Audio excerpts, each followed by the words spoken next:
এই ভয়ঙ্কর চেহারা কে? কে এটা? আমি তো তোর বাবা রে মা। তুই আবার কাকে দেখলি?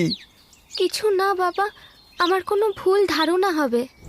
হাসপাতাল থেকে বাড়ি ফেরার পরেও টুনিকা বারবার সেই ঈগল পেতনিকে দেখতে পাচ্ছিল।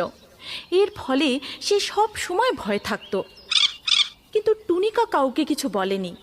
টুনিকার অবস্থা দেখে টুনিকার মা বাবা চিন্তিত হয়ে পড়েন। তাই তারা এক তান্ত্রিক বাবাকে ডাকেন।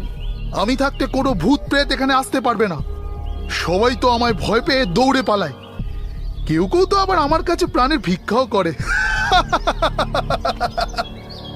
বাবা, আপনি আপনার প্রশংসা বন্ধ করুন আর আমাদের সমস্যার কোনো একটা সমাধান করুন। তাড়াতাড়ি দেখুন আর বলুন আমাদের মেয়েটা এমন ভয় পেয়ে থাকে কেন। হ্যাঁ হ্যাঁ, অবশ্যই মা। এরপর তান্ত্রিক ধ্যানে বসে দেখার চেষ্টা করে যে সমস্যাটা কোথায়।